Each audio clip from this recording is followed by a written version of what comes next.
Hello. Welcome to a brief scripture. This is a 2025 scripture. This is the first one. It's chapter 5, Acts 4, verse 5.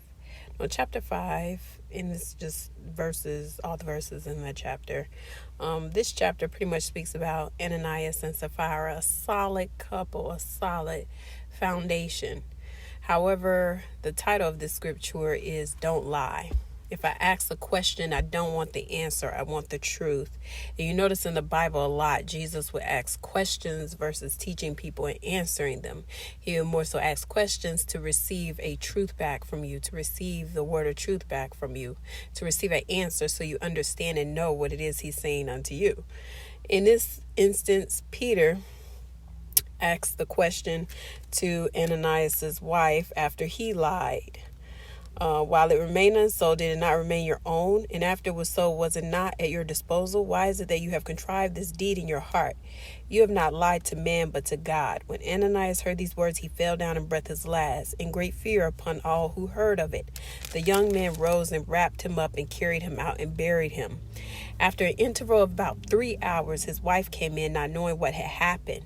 And Peter said to her, "Tell me whether you sold the land for so much." And she said, "Yes, for so much." But Peter said to her, "How is it that you have agreed together to test the Spirit of the Lord? Behold, the feet of those who have buried your husband are at the door, and they will carry you out."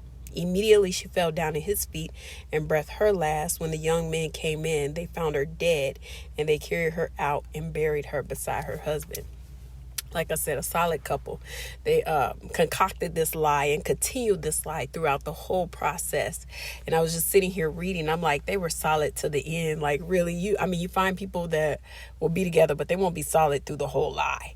But in this instance, I wanted to talk about the lie itself, because he kept asking them questions, but he knew the answer. And I think sometimes we get so caught up in a lie and continuing on through that lie, we miss what God is trying to do in the truth. Because I looked on later on in the scripture of chapter 5 and going on in chapter 6, they begin to heal people. People begin to get saved in multitudes. They came on cots. People begin to walk that weren't walking. There are amazing, miraculous things that happen when you just say the truth. I think we get so caught up in the consequence of the lie or the after effect of the lie, we don't think about the benefit or the blessing of the truth.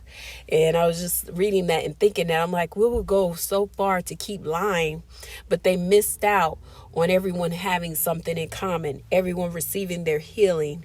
Because once the manifestations of God, I always tell you guys, if you're standing in that purpose, if you're standing in that place, the manifestations of God is going to show up. So, you'll get it back.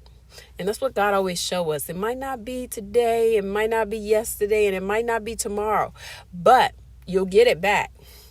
I think the story of Job really tells us and brings it quite clear to us what happens in the process in between of losing it and getting it back.